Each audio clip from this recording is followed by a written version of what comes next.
नमस्कार दोस्तों, स्वागत है आपका आपके अपने YouTube चैनल पे।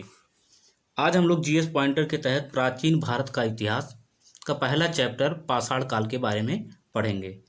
तो चलिए बिना देरी के शुरू करते हैं। पहला क्वेश्चन है, रॉबर्ट ब्रूस फुट थे तो वह एक भूगर्भ वैज्ञानिक एवं पुरातत्वविद थे। रॉबर्ट ब्रूस फुट थे तो एक थे भूगर्भ वैज्ञानिक थे और पुरातत्वविद थे। आगे देखते हैं, भारतीय प्राग इतिहास का पिता किसे कहा जाता है? तो भारतीय प्राग इतिहास का जनक या पिता रॉबर्ट ब्रूस फुट को कहा जाता है। भारतीय प्राग इतिहास का पिता किसे कहा जाता है? रॉबर्ट ब्रूस फुट को कहा जाता है।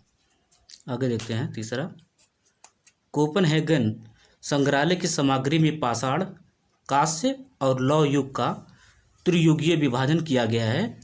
तो ये किसने किया था? थॉमसन ने किया था। किसने किया था? थॉमसन ने किया था। एक बार फिर से देखते हैं, कोपनहेगन संग्रहालय की सामग्री से पाषाण, कांस्य और लौह युग का त्रियुगीय विभाजन किया गया था। तो थॉमसन जी द्वारा किया गया था। आगे देखते हैं, पशुपालन के प्राचीनतम जो साक्ष्य मिले हैं सबसे पहले कहाँ से? मध्य पाषाण काल से मिले हैं। पशुपालन के साक्ष्य सर्वप्रथम मिलते हैं तो मध्य पाषाण काल से मिलते हैं। मध्य पाषाण काल में पशुपालन के प्रमाण जहाँ से मिले हैं वह स्थान कौन सा है? तो आदमगढ़ है। मध्य पाषाण काल में पशुपालन के जो प्रमाण जहाँ से मिले हैं वह स्थान कौन सा है? आदमगढ़ है। आगे देखते हैं, चौपानी, मांडो, काकोरिया, महादहा एवं सराय नाहरराय स्थलों में से हड्डी के उपकरण प्राप्त हुए हैं। तो महादहा से और सराय नाहरराय से प्राप्त हुए हैं। चौपानी, मांडो, काकोरिया, महादहा एवं सराय नाहरराय स्थलों में से हड्डी के उपकरण प्राप्त हुए हैं। तो महादहा और सराय नाहरराय से प्राप्त हुए हैं। ठीक है, आगे देखते हैं, हड्डी से निर्मित आभूषण भारत में मध्य पाषाण काल में कहाँ से मिले हैं? तो हड्डी से निर्मित आभूषण भारत में मध्य पाषाण काल से कहाँ से मिले हैं? सराय नाहरराय और महादहा से मिले हैं। यह आपका प्रतापगढ़ जिले में पड़ता है। आगे देखते हैं, एक ही कब्र में 3 मानव कंकाल मिले हैं तो दमदमा से मिले हैं। ये भी आपका प्रतापगढ़ जिले में है, यूपी में पड़ता है। एक ही कब्र में 3 मानव कंकाल कहाँ से मिले हैं? दमदमा से मिले हैं। आगे देखते हैं, खाद्यान्नों की कृषि सर्वप्रथम प्रारंभ हुई थी तो यह नव पाषाण काल से हुई थी। खाद्यान्नों की कृषि सर्वप्रथम कहाँ से प्रारंभ हुई थी? नव पाषाण काल से प्रारंभ हुई थी। भारत में प्रथम मानव जीवाश्म प्राप्त हुआ था नर्मदा घाटी से। भारत में प्रथम मानव जीवाश्म प्राप्त कहाँ से हुआ था? नर्मदा घाटी से प्राप्त हुआ था। मानव द्वारा सर्वप्रथम प्रयुक्त अनाज कौन सा था? तो वह जौ था। मानव द्वारा सर्वप्रथम प्रयुक्त अनाज कौन सा था? जौ था। और मानव द्वारा सर्वप्रथम खाया गया अनाज कौन सा था? तो वह गेहूँ था। चलिए आगे देखते हैं, भारतीय उपमहाद्वीप में कृषि के प्राचीनतम साक्ष्य प्राप्त हुए हैं तो यह लहुरा द्वीप से प्राप्त हुए हैं। कहाँ से प्राप्त हुए हैं? लहुरा द्वीप से प्राप्त हुए हैं। भारतीय उपमहाद्वीप में कृषि के प्राचीनतम साक्ष्य मिले हैं या प्राप्त हुए हैं, यह लहुरा द्वीप से मिले हैं। ठीक है, आगे देखते हैं, औदे, बोरी, बागोर तथा लखानिया में से मध्य पाषाण काल में पशुपालन के प्रमाण कहाँ से मिले हैं? बागोर से मिले हैं। ठीक है, औदे, बोरी, बागोर तथा लखानिया में से मध्य पाषाण काल में पशुपालन के प्रमाण कहाँ से मिले हैं? बागोर से मिले हैं। ठीक है, आगे बढ़ते हैं, बुरा पाषाण युग, नव पाषाण युग, ताम्र पाषाण युग तथा लौह युग में से चालकोलिथिक युग कहा जाता है। तो चालकोलिथिक युग किसे कहा जाता है? ताम्र पाषाण युग को कहा जाता है। बुरा पाषाण युग, नव पाषाण युग, ताम्र पाषाण युग तथा लौह युग में से चालकोलिथिक युग कहा जाता है तो वह ताम्र पाषाण युग को कहा जाता है। आगे देखते हैं,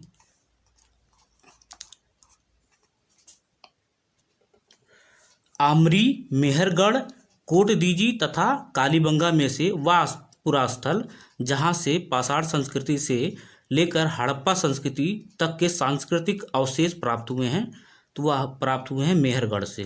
एक बार फिर से देखते हैं, आमरी, मेहरगढ़, कोटदीजी तथा कालीबंगा में से वह पूरा स्थल जहाँ से पाषाण संस्कृति से लेकर हड़प्पा सभ्यता तक के संस्कृत अवशेष प्राप्त हुए हैं, तो मेहरगढ़ से प्राप्त हुए हैं।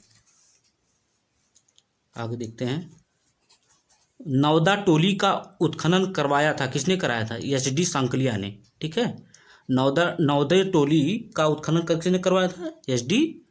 सांकलिया ने कराया था। नवदा टोली अवस्थित कहाँ है? तो यह एमपी में स्थित है, मध्य प्रदेश में स्थित है। नवदा टोली कहाँ अवस्थित है? मध्य प्रदेश में स्थित है। आगे देखते हैं, बृहद पाषाण काल जो था, स्मारकों की पहचान की गई है। बृहद पाषाण स्मारकों की पहचान की गई है तो मृतक को दफनाने के स्थान के रूप में। ठीक है, आगे देखते हैं, राख का टीला, बुदिहाल, संगनकल्लू, कोल्लिहावा तथा ब्रह्मगिरी में से जिस नव पाषाण स्थल में से संबंधित हैं वह है, तो वह है कौन सा? संगनकल्लू। राख का टीला, बुदिहाल, संगनकल्लू, कोल्लिहावा तथा ब्रह्मगिरी में से जिस नव पाषाणिक स्थल में से संबंधित है वह है संगनकल्लू। आगे देखते हैं, भीमबेटका किस लिए प्रसिद्ध है? तो भीमबेटका आपका गुफाओं के शैल चित्रों के लिए प्रसिद्ध है। भीमबेटका किस लिए प्रसिद्ध है? गुफाओं के शैल चित्रों के लिए प्रसिद्ध है। भारत में सर्वाधिक शैली चित्र प्राप्त हुए हैं, तो कहाँ से प्राप्त हुए हैं? भीमबेटका से ही प्राप्त हुए हैं। भारत में सर्वाधिक शैल चित्र जो है प्राप्त हुए हैं कहाँ से? भीमबेटका से ही प्राप्त हुए हैं। अजंता, भीमबेटका, बाग तथा अमरावती में से वह स्थल जो प्रागैतिहासिक चित्रकला के लिए प्रसिद्ध है वह भी आपका भीमबेटका ही है। अजंता, भीमबेटका, बाग तथा अमरावती में से वह स्थल जो प्रागैतिहासिक काल जो चित्रकाल था के लिए प्रसिद्ध है, तो कौन सा है? भीमबेटका है। आगे देखते हैं, भीमबेटका की गुफाएं स्थित हैं, तो ये आप हैं आपके अब्दुल्लागंज, रायसेन, मध्य प्रदेश में। भीमबेटका की गुफाएं स्थित हैं कहाँ हैं? अब्दुल्लागंज, रायसेन, मध्य प्रदेश में स्थित हैं। आगे देखते हैं, भारतीय पुरातत्ववेत्ता जो थे, भारतीय पुरातत्ववेत्ता जिसने पहली बार भीमबेटका गुफाओं को देखा और उसके शैल चित्रों के प्रागैतिहासिक महत्व को समझा और नाम दिया। भारतीय पुरातत्ववेत्ता जिसने पहली बार भीमबेटका गुफाओं को देखा और उसके शैल चित्रों के प्रागैतिहासिक महत्व को समझा और नाम दिया, तो वो कौन थे? वी.एस. वांकर जी थे। वी.एस. वांकर जी थे। आगे देते हैं दोस्तों, गैरिक मृदभांड पात्र OCP का नामकरण हुआ था, तो हस्तिनापुर से प्राप्त नाम हुआ था। ठीक है, गैरिक मृदभांड पात्र OCP का नामकरण हुआ था हस्तिनापुर में। आगे देखते हैं, ताम्र पाषाण काल में महाराष्ट्र के लोग मृतकों को घर के फर्श के नीचे दफनाते थे, तो उत्तर से दक्षिण की दिशा में दफनाते थे। ताम्र पाषाण काल में महाराष्ट्र के लोग मृतकों को घर के फर्श के नीचे दफनाते थे, उत्तर से दक्षिण की ओर दफनाते थे। आगे देखते हैं, ब्रह्मगिरी, बुर्जहोम, चिरांद तथा मास्की में से वह स्थल जहाँ से मानव कंकाल के साथ कुत्ते दफनाने का जो समाधान मिला है, तो वह मिला है कहाँ से? बुर्जहोम से मिला है। ठीक है, एक बार फिर से देखते हैं, ब्रह्मगिरी, बुर्जहोम, चिरांद तथा मास्की में से वह स्थल जहाँ से मानव कंकाल के साथ कुत्ते का कंकाल भी समाधान से प्राप्त हुआ है, तो वह बुर्जहोम से प्राप्त हुआ है। अर्थात मतलब मानव के साथ कुत्ते दफनाने का साथ बुर्जहोम से ही मिला है। आगे देखते हैं, बुर्जहोम, कोल्लिहावा, ब्रह्मगिरी एवं संगनकल्लू में से गर्त आवास के साक्ष्य कहाँ से मिले हैं? वह भी बुर्जहोम से ही मिले हैं। बुर्जहोम, कोल्लिहावा, ब्रह्मगिरी एवं संगनकल्लू में से गर्त आवास के साक्ष्य कहाँ से मिले हैं? बुर्जहोम से ही मिले हैं।